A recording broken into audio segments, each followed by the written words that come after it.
e som. Queridos, som.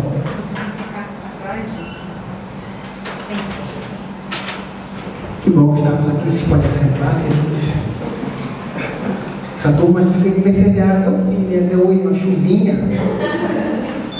Tem que perseverar para estar aqui. Realmente, vocês são campeões de Deus.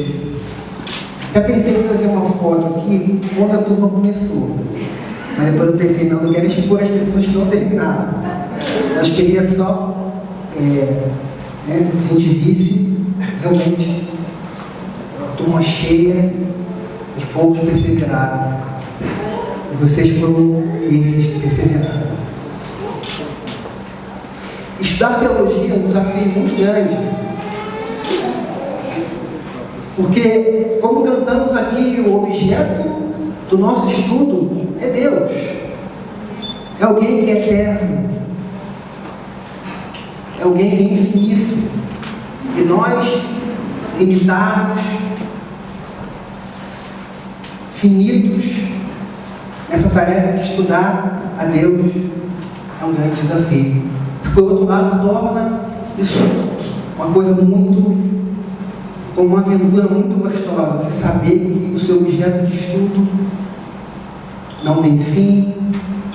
Você pode aprender cada dia coisas novas. Esse Deus tem surpresas novas para nós.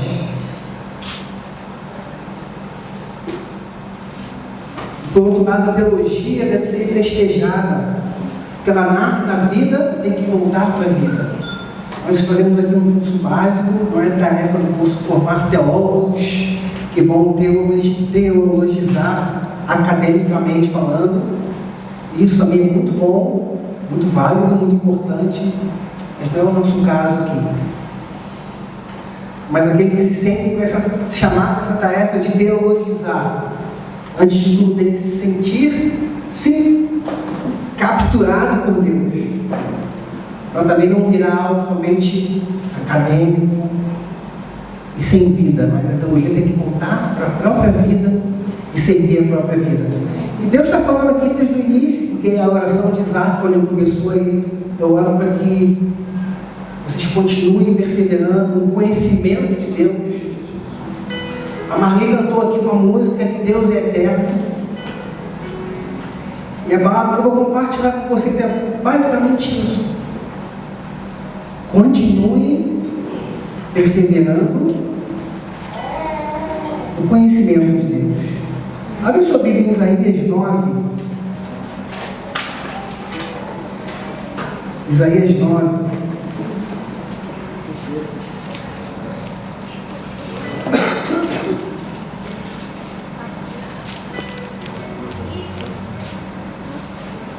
Quero mostrar para vocês algumas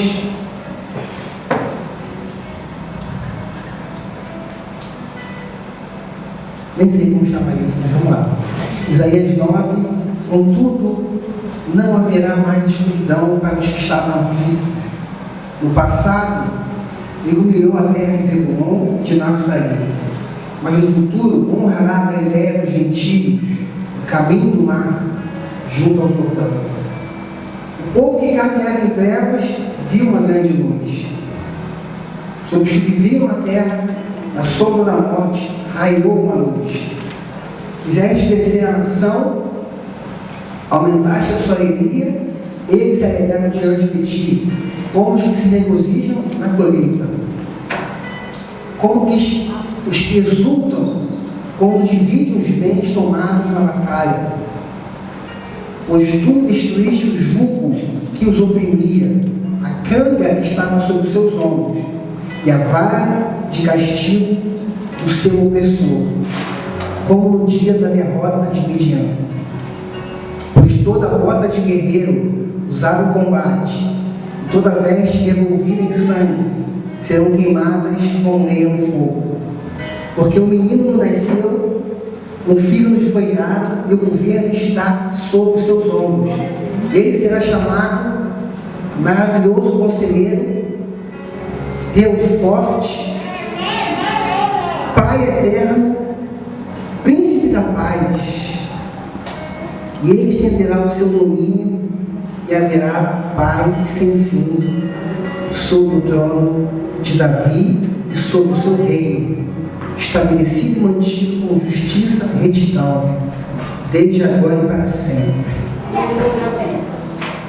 Então ele será chamado Maravilhoso Conselheiro, Deus Forte, Pai da Eternidade, Príncipe da Paz. Senhor, pedimos a Tua graça, a Tua presença que já está em nosso meio. Obrigado, Pai. Que o Teu Espírito Santo possa realmente falar aos nossos corações nessa tarde, Pai, tão especial, Pai. Tua presença possa nos envolver, a sabedoria do Teu Espírito, Pai. Esteja conosco. Te pedimos em nome de Jesus.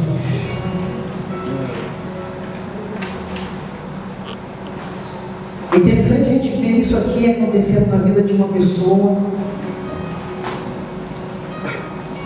Quero que você abra a sua Bíblia em Atos 9.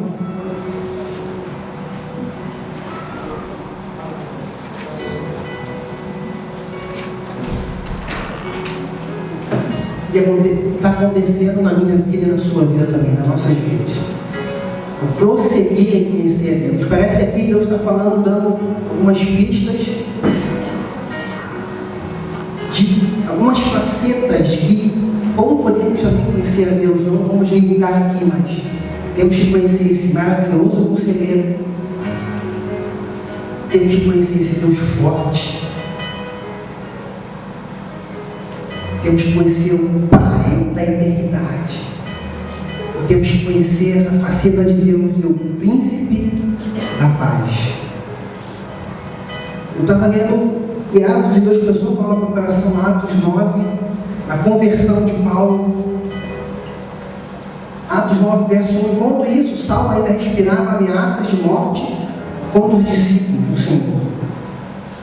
Dirigindo-se aos sumos sacerdotes, pediu-lhe cartas para as sinagogas de Damasco, de maneira que, caso encontrassem homens ou mulheres que pertencessem ao caminho, pudessem levá-las presos para Jerusalém. Em sua viagem, quando se aproximava de Damasco, de repente brilhou ao seu redor uma luz vinda do céu. E ele caiu por terra e ouviu uma voz que dizia: Saulo, Saulo, por que você me persegue? Saulo perguntou: quem és tu, Senhor? Ele respondeu: eu sou Jesus, a quem você persegue. Levante-se, entre na cidade, alguém lhe dirá o que você deve fazer. Nós vemos em Isaías que o povo que andava em trevas viu uma grande luz. Paulo aqui andava em trevas, perseguia os do caminho, perseguia a igreja de Cristo, mas também brilhou sobre ele uma luz, como Isaías 9 diz: o povo que andava em trevas viu uma grande luz. E Júlio, que andava em trevas, viu uma grande luz. Isaac, que andava em trevas, Ângela andava em trevas, de repente viu uma luz. De repente teve uma revelação de quem é Jesus no coração. Abriu os olhos do entendimento, como aconteceu com Paulo. Interessante que rapidamente ele viu essa luz e na sequência ele é aconselhado por Jesus: levante-se, entre na cidade, alguém lhe dirá o que você deve fazer.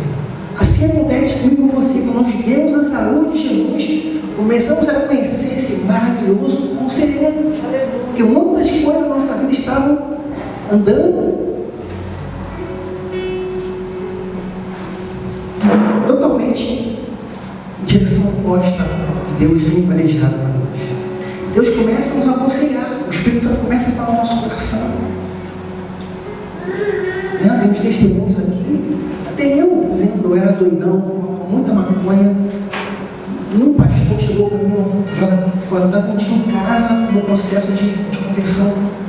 O Espírito Santo falou no meu coração. Eu fui na gaveta, peguei, tinha mais ou menos 40 gramas de maconha, joguei no vaso, dei descarga, Então começa o conselheiro, maravilhoso conselheiro, né? Com certeza a Ângela Deus começou a te aconselhar, olha, isso não se deve, vai por esse caminho. Começamos a conhecer essa faceta, porque maravilhoso conselheiro. Os seus conselhos são maravilhosos para mim e para você. São conselhos que vão nos levar à eternidade.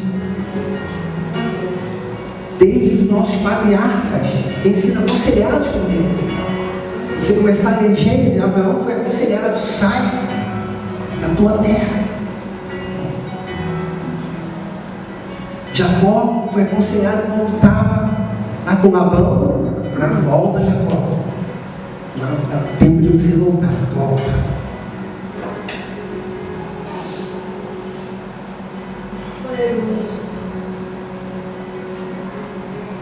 E Deus também usa o conselho para frustrar os planos e para confundir os nossos inimigos. Deus usou Uzai contra o conselho de Aitofel para frustrar os planos de Absalão. Então temos que conhecer esse maravilhoso conselheiro. Mas temos que continuar caminhando nessa direção, conseguimos conhecendo a Deus. Eu lembro, não esqueço mais disso, lembro como se fosse hoje. Eu era recém-convertido. Eu tive uma namorada que eu perdi contato com ela. Ela se mudou, não tinha mais telefone, nada. E eu comecei a orar: Deus, bota ela no caminho. Que eu encontre com ela no ônibus, na rua. Eu vou falar de Deus, ela vai vir para você, aquela inocência infantil, né, de recém-convertido, que a pessoa vai se converter e tal.